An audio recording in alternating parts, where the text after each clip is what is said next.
கர்த்தராகிய இயேசு கிறிஸ்து நாமத்திலே உங்கள் அனைவருக்கும் வாழ்த்துக்கள். இந்த நாளிலும் கூட பயப்படாதிருங்கள். கர்த்தர் உங்களை கொண்டு பெரிய காரியங்களை செய்ய போகிறார். இந்த நாளிலே சின்னவன் ஆயிரமும் சிறியவன் பலத்த ஜாதியாவான் என்ற வார்த்தையின்படியாக பார்ப்பதற்கு ஒரு அற்பமாக, பார்ப்பதற்கு ஒரு ஏளனமாக, பார்ப்பதற்கு தள்ளப்பட்டவனாக, பார்ப்பதற்கு அலட்சியம் பண்ணப்பட்டவர்களாக நீ இருக்கலாம். ஒரு அலட்சியம் பண்ணப்பட்டவர்களாக நீங்கள் இருக்கலாம். ஆனால் இந்த நாளிலே உங்களை பெரிய ஜாதியாக்க போகிறார் கர்த்தர். அதனால் பயப்படாதிருங்க. கர்த்தர் உங்களுக்கு ஒரு பெரிய மாற்றத்தை அவர் செய்ய போகிறார். இந்த நாளுக்குண்டான ஒரு வார்த்தை என்ன என்று கேட்டால், நீதிமொழிகள் 2:6, கர்த்தர் ஞானத்தை தருகிறார், அவர் வாயினின்று அறிவும் புத்தி வரும். கர்த்தர் ஞானத்தை தருகிறார், அவர் வாயிலிருந்து அறிவும் புத்தி வரும். இன்றைக்கி நம்ம தகப்பன் இயேசுக்கிட்ட வாயிலிருந்து புறப்பட்டு வந்தால் அறிவும் புத்தியும் தான் வரும். அப்படின்னா ஞானம். இன்றைக்கி மனிதர்கள் வாயை திறந்தால் ஊர் கதை, உலக கதை, வந்த கதை, போன கதை, குற்றப்படுத்துறது, குறை சொல்கிறது, பிறனை அவமதிக்கிறது, இப்படி தான் அநேகர் வாயில் பேசுவாங்க. ஆனால் வாயின் வார்த்தையின்படியே நடந்துடும், பார்த்துக்கொள்ளுங்க. ஆனால் நம்ம தகப்பன் வாயிலிருந்து வந்தால் அறிவு மாத்திரம்தான் வரும், புத்தி மாத்திரம்தான் வரும். அதனால் இன்றைக்கி கர்த்தர் உங்களுக்கு ஒரு வித்தியாசமான முறையில் உங்களை நடத்த போகிறார். எப்படின்னு கேட்டிங்கன்னா, கர்த்தர் உங்களுக்கு இன்றைக்கி நான் ஞானத்தை கொடுக்க போகிறேன் அப்படிங்கிறார்.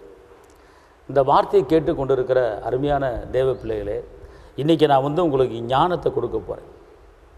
அதாவது ஞானம் இருந்தால் தான் நல்லா படிக்க முடியும், ஞானம் இருந்தால் தான் நல்ல தொழில் பண்ண முடியும், ஞானம் இருந்தால் தான் நல்ல ஒரு வியாபாரம் பண்ண முடியும், ஞானம் இருந்தால் தான் எப்படி முன்னேற முடியும், ஞானம் இருந்தால் தான் எப்படி உயர முடியும் அப்படிங்கிற காரியத்தை தெரிஞ்சுக்க முடியும். ஞானம் என்பது அறிவு. ஏன்னா அவரிடத்துல ஞானம், அறிவு, புத்தி எல்லாமே ஏசப்பாடு இருக்குது, பார்த்துக்கொள்ளுங்க. அவருக்குள் ஞானம் இருக்கிறது, அவருக்குள் ஞானம் இருக்கிறது, அவருக்குள்ள கிருபை இருக்கிறது, பார்த்துக்கொள்ளுங்க. அப்போ அவர் இன்றைக்கி சொல்கிறாரு, நான் இன்றைக்கி உனக்கு ஞானத்தை கொடுக்க போகிறேன் அப்படிங்கிறார். ஞானம் மட்டும் நம்மளுக்கு இருந்துச்சுன்னு வச்சுக்கொள்ளுங்களேன், நம்ம எப்படி வேணாலும் வாழ்க்கையில் முன்னேறலாம். சாலமோன் தேவன்கிட்ட கேட்குறாரு, இந்த மக்களை ஆளக்கூடிய ஞானத்தை எனக்கு தாங்கன்னு கேட்டார். எதிராளி பணத்தை கேட்கல, ஐஸ்வர்யத்தை கேட்கல, பணத்தை கேட்கல, நகையை கேட்கல, சொத்தை கேட்கல. ஏன் தெரியுமா? ஞானத்தை கேட்டார். ஞானம் இருந்தால் பணம் தேடி வரும், ஞானம் இருந்தால் வியாபாரம் பண்ண முடியும், ஞானம் இருந்தால் பணம் சம்பாதிக்க முடியும், ஞானம் இருந்தால் வாழ்க்கையில் முன்னேற முடியும். அதனால தான் சாலமோன் ஞானத்தை கொடுக்குன்னு கேட்டார்.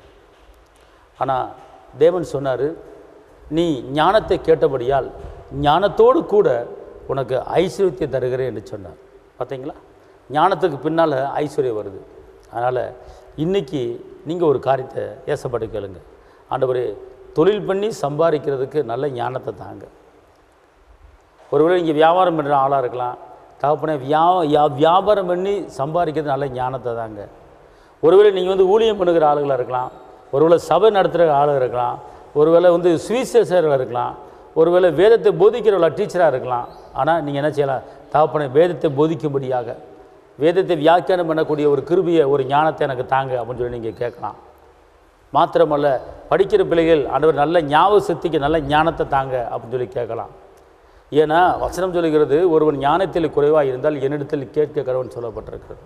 அப்படின்னா இன்றைக்கி யாருமே ஞானத்தை கேட்கறது கிடையாது. சொத்து வேணும், சுகம் வேணும், கடன் அடையணும், பிரச்சனை மாறணும் அப்படின்னு தான் கேட்குறோம்.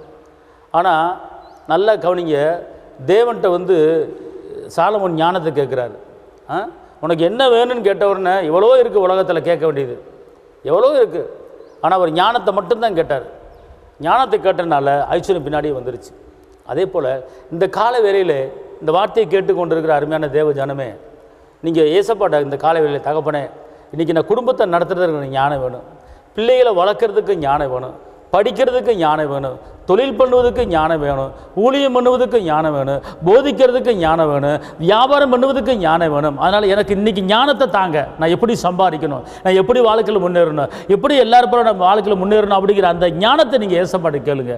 இன்றைக்கி ஞானத்தை தருவேன் அப்படிங்கிறார். இன்றைக்கி ஞானத்தை புத்தியை உங்களுக்கு கொடுக்குறேன் அப்படிங்கிறார்.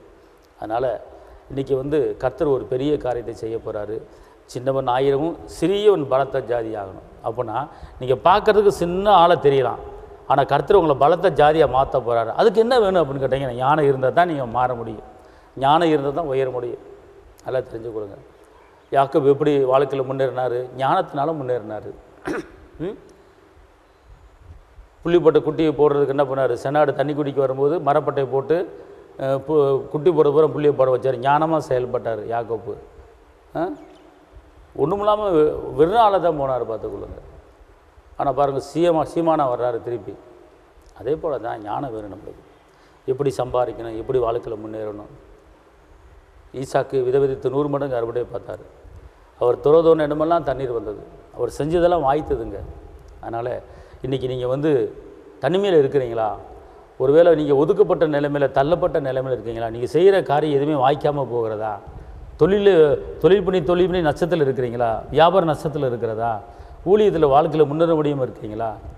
நான் எவ்வளோ ஊழியம் பண்ணி பார்க்குறேன், ஊழியம் பண்ண முடியல அப்படின்னு கவலைப்படுறீங்களா? கர்த்தர் உங்களை உயர்த்த போகிறாரு. அவர்கிட்ட நீங்கள் ஞானத்தை கேளுங்க. இந்த கால வேளையில் சாலமோனுக்கு அடுத்த போல், ஆண்டவரே எனக்கு ஞானத்தை தாங்க, எனக்கு ஞானத்தை தாங்க.